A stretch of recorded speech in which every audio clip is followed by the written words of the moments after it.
Sebelum kita mulai, alangkah baiknya tidak sendirian. Karena mungkin saja makhluk tak kasat mata ada di samping Anda.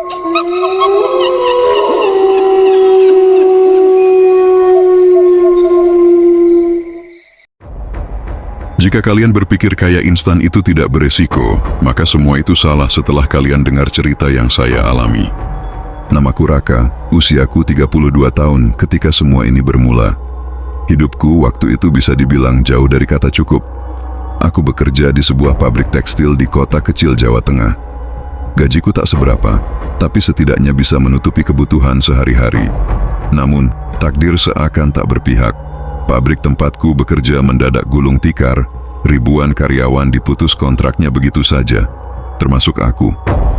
Hari itu aku pulang dengan wajah muram. Istriku Sinta, yang sedang hamil 6 bulan, menyambutku dengan senyum lembut, seakan tak ingin memperburuk suasana. Tapi aku tahu dia cemas. "Gimana mas? Ada kabar dari pabrik?" Tanyanya pelan. Aku hanya menghela napas panjang. "Tutup Sin, kita semua dipecat." Aku melihat matanya berkaca-kaca, tapi dia berusaha tegar. Ia menepuk tanganku, mencoba menenangkan.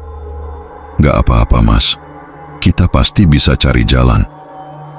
Kata-kata itu seharusnya menguatkanku, tapi justru membuat dadaku makin sesak. Jalan apa? Aku tak punya tabungan banyak. Hutang di koperasi menumpuk. Bayi sebentar lagi lahir. Bagaimana aku bisa menafkahi mereka? Malam itu, aku tak bisa tidur. Aku hanya duduk di kursi ruang tamu, menatap kosong. Pikiran berputar-putar. Dalam kepalaku, hanya ada kata uang. Semua masalahku bermuara ke sana. Di luar, suara jangkrik terdengar sayup. Angin malam masuk lewat celah jendela, membuat bulu kuduku berdiri. Entah kenapa, suasana malam itu terasa aneh, seolah ada sesuatu yang mengintai. Aku berbisik lirih pada diriku sendiri. Andai saja ada jalan cepat, andai saja aku bisa kaya mendadak. Ucapan itu hanya keluar tanpa sadar. Tapi siapa sangka, doa atau keluhan itu seakan benar-benar didengar oleh sesuatu. Keesokan harinya, aku pergi ke warung kopi dekat pasar, berharap bisa bertemu kenalan lama yang mungkin bisa membantuku mencari pekerjaan. Disitulah aku bertemu Joko. Joko adalah teman sepermainan waktu kecil. Dulu hidupnya susah, sama sepertiku. Bahkan sering jadi bahan olokan karena tak pernah punya uang jajan. Tapi sekarang, aku hampir tak mengenalinya. Ia datang dengan pakaian rapi, jam tangan mengkilap. Bahkan kunci mobil mahal tergantung di tangannya. Wajahnya sumringah, penuh percaya diri. "Ra!" serunya, menyapaku dengan senyum lebar. "Lama banget kita nggak ketemu. Kok jadi pucet gini? Ada masalah ya?"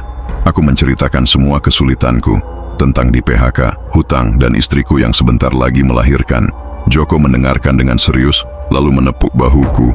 "Kalau kamu benar-benar terjepit, aku bisa bantu," katanya. Aku menatapnya penuh harap. "Kerja apa kok? Aku mau kerja apa aja, asal halal." Ia tersenyum samar, tatapannya aneh seperti menyimpan rahasia besar. "Ada cara cepat, Ra, tapi nggak semua orang berani. Kalau kamu berani, hidupmu bakal berubah dalam semalam." Aku mengernyit. "Apa maksudmu? Usaha baru?" Joko mencondongkan tubuh, berbisik di telingaku. Kata-kata yang keluar membuat darahku berdesir dingin. "Perjanjian, Ra, sama yang bukan manusia." Aku terdiam. Kata perjanjian itu membuat bulu kuduku meremang. Dalam hati kecilku, aku tahu arah pembicaraan ini salah. Tapi bayangan tentang istriku yang sebentar lagi melahirkan, hutang yang menjerat, dan kemiskinan yang mencekik, membuat imanku goyah. "Kalau kamu tertarik," lanjut Joko, "datang aja malam Jumat ke pohon beringin tua di pinggir desa. Aku bakal nemenin." Aku menelan ludah. Pohon beringin tua itu terkenal angker. Sejak kecil, orang tuaku melarang keras melewati daerah itu setelah maghrib. Banyak cerita orang hilang, kerasukan, atau bahkan meninggal mendadak setelah melanggar pantangan itu. Aku menggenggam cangkir kopi erat-erat. Tangan bergetar. "Kok, apa kamu yakin ini bukan main-main?" Joko menatapku lekat-lekat. Matanya serius, tak ada gurau. "Percaya sama aku, Ra. Hidupku sekarang begini karena itu. Kamu mau tetap miskin atau mau berubah? Pilihannya ada di tanganmu." Aku tercekat. Di kepalaku, suara berbisik lirih. Inilah jalan cepatmu. Malam itu aku pulang dengan pikiran kalut, antara takut dan tergoda. Malam Jumat tiba lebih cepat dari yang kubayangkan. Sejak sore, dadaku sudah berdebar-debar tak menentu.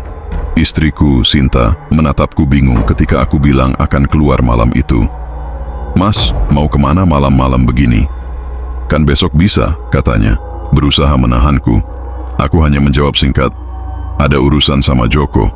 Nggak lama kok." Aku tahu dia curiga, tapi aku tak berani menjelaskan. Bagaimana mungkin aku bilang, kalau malam ini, aku akan bertemu dengan sesuatu yang bukan manusia. Jam 9 malam, aku bertemu Joko di pertigaan jalan desa.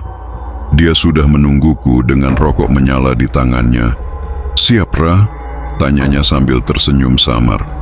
Aku hanya mengangguk, meski sebenarnya kakiku terasa lemas. Kami berjalan menyusuri jalan setapak menuju pinggir desa. Semakin jauh, suasana makin sunyi. Hanya suara angin dan langkah kaki kami yang terdengar. Dari kejauhan, sosok pohon beringin besar mulai terlihat. Beringin itu menjulang tinggi, akarnya menjuntai ke tanah seperti tangan-tangan raksasa yang hendak meraih siapa saja yang mendekat. Bayangan hitamnya menutupi sebagian jalan. Bau lembab dan tanah basah langsung menusuk hidung. "Jangan bicara sembarangan kalau sudah dekat," bisik Joko. "Kalau ada yang menyapa, jangan jawab. Biar aku yang urus." Aku menelan ludah, bulu kuduku meremang. Kami berhenti tepat di bawah pohon itu. Joko mengeluarkan sesuatu dari tas plastik. Kemenyan, bunga 7 rupa, dan seekor ayam hitam yang sudah diikat. Dia menyalakan kemenyan, lalu duduk bersila. "Duduk di sampingku, tutup matamu." Aku menurut. Aroma kemenyan mulai memenuhi udara, membuat kepalaku pusing. Suara malam perlahan hilang, digantikan keheningan yang menekan. Tiba-tiba, ada suara berat serak dan menggelegar. Siapa yang datang? Aku tersentak membuka mata, tapi Joko buru-buru menekan bauku. "Diam, tutup mata, jawab kalau ditanya." Suara itu datang dari arah pohon. Rasanya udara di sekitarku membeku. "Kau yang datang, apa yang kau inginkan?" Suara itu begitu dalam, membuat jantungku serasa berhenti berdetak. Dengan suara bergetar, aku menjawab, Aku ingin kaya." Hening sejenak, lalu terdengar tawa panjang, menyeramkan, menggema di antara akar pohon. "Kaya? Bisa, tapi ada syarat. Setiap bulan kau harus datang kemari, membawa sesaji, ayam hitam, bunga, kemenyan, dan setetes darahmu sendiri. Jika kau lalai, nyawamu taruhannya." Dadaku terasa sesak. Aku ingin mundur, tapi seolah ada kekuatan tak terlihat yang menahanku. Joko menepuk bahuku pelan. "Terima aja, Ra. Hidupmu bakal berubah." Dengan gemetar aku mengangguk. Malam itu, aku merasa ada hawa dingin masuk ke tubuhku, merayap dari ujung kaki ke kepala. Rasanya seperti ada sesuatu yang menempel di dalam diriku, dan sejak malam itu, hidupku tak pernah sama lagi. Beberapa hari setelah ritual itu, hal-hal aneh mulai terjadi. Awalnya aku mengira kebetulan. Seorang teman lama tiba-tiba menghubungiku, menawarkan proyek kecil. Lalu, seorang kenalan lain yang dulu susah payah kutagih hutangnya, tiba-tiba datang membawa uang. Semua terasa mudah, seolah jalan hidupku mendadak dilapangkan. Tak lama, uang mulai mengalir deras. Dari proyek ke proyek, rezeki datang seperti tanpa hambatan. Dalam waktu 3 bulan, aku sudah bisa melunasi hutang, membeli motor baru, bahkan menabung untuk rumah. Istriku heran. "Mas, kok bisa tiba-tiba banyak rezeki? Dulu susah banget cari kerja, sekarang malah sering ditawari." Aku hanya tersenyum, menutupi kebenaran. Namanya juga nasib, Sin. Mungkin rezeki anak kita. Padahal, dalam hati aku tahu, semua ini bukan rezeki biasa. Meski hidupku berubah, ada hal-hal ganjil yang mulai kurasakan. Setiap malam Jumat, aku selalu terbangun tepat pukul 2 dini hari. Keringat dingin mengucur deras, seolah ada yang membangunkanku. Setiap malam Jumat, aku selalu terbangun tepat pukul 2 dini hari.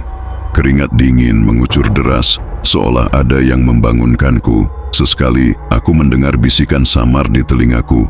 Jangan lupa, jangan ingkar.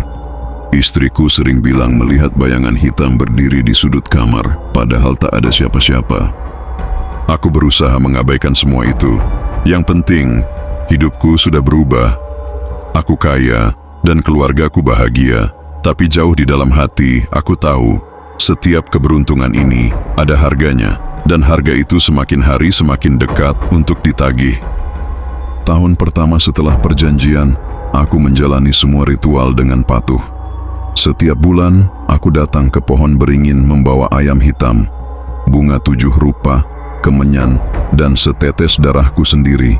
Setiap kali selesai ritual, aku selalu merasa tubuhku ringan, dan tak lama kemudian selalu ada jalan rezeki yang terbuka. Namun seiring waktu, kesibukan mulai menelanku. Bisnis makin besar, aku sering bepergian ke luar kota.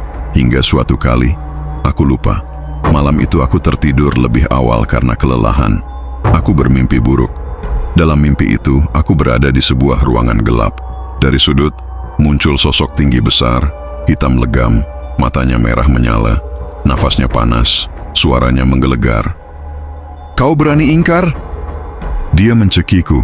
Aku berusaha berteriak, tapi suaraku tertahan. Rasanya nyata sekali.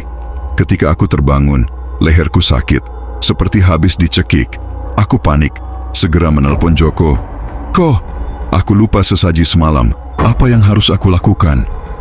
Joko terdengar gelisah. "Cepat ke Beringin malam ini juga. Jangan tunggu bulan depan. Kalau terlambat, mereka nggak segan-segan mengambil apa yang mereka mau." Degupan jantungku makin keras. Dan malam itu, aku kembali ke pohon beringin dengan tubuh gemetar. Aku memberi sesaji dengan tergesa-gesa. Bahkan tanganku sampai berdarah karena pisau yang kugunakan untuk ritual. Tapi entah kenapa, hawa dingin yang menyelimuti terasa berbeda. Bukan lagi menenangkan, melainkan penuh amarah. Di telingaku terdengar bisikan, "Sekali lagi kau ingkar, hidupmu milikku." Sejak malam itu, hidupku tidak tenang. Setiap malam, aku diganggu oleh suara-suara aneh. Kadang terdengar ketukan pintu jam 2 dini hari, tapi saat ku buka, tak ada siapa-siapa. Kadang terdengar suara langkah kaki berat di ruang tamu, padahal rumah terkunci rapat. Istriku semakin ketakutan. "Mas, rumah ini nggak beres.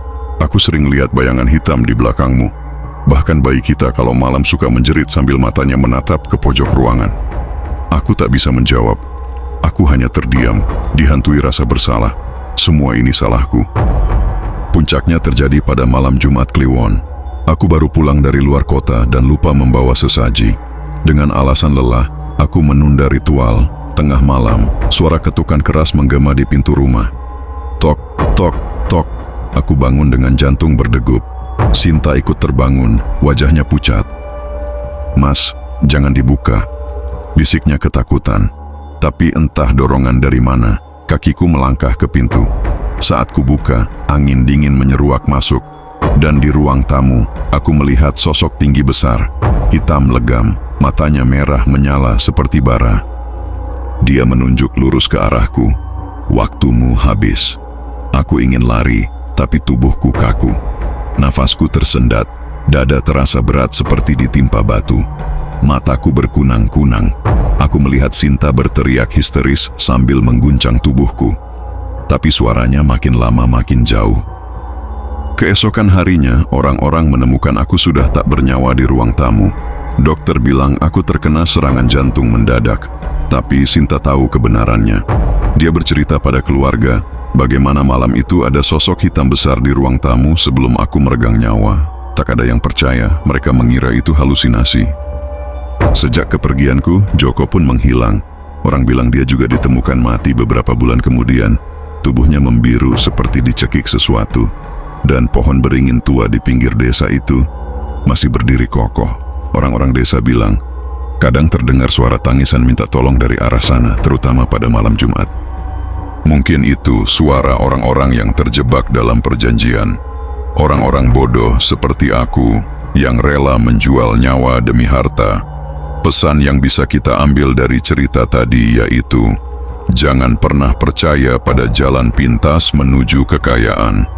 Semua ada harga yang harus dibayar, dan harga yang diminta makhluk gaib selalu lebih mahal daripada yang kau kira. Jadi gimana kalian masih ingin kaya secara instan? Jika mau silahkan lakukan dan terima konsekuensinya. Sekian dulu cerita kali ini, saksikan cerita selanjutnya. Jika kalian punya cerita misteri dan ingin diceritakan silakan komen di bawah. Terima kasih atas waktunya, salam horor Indonesia.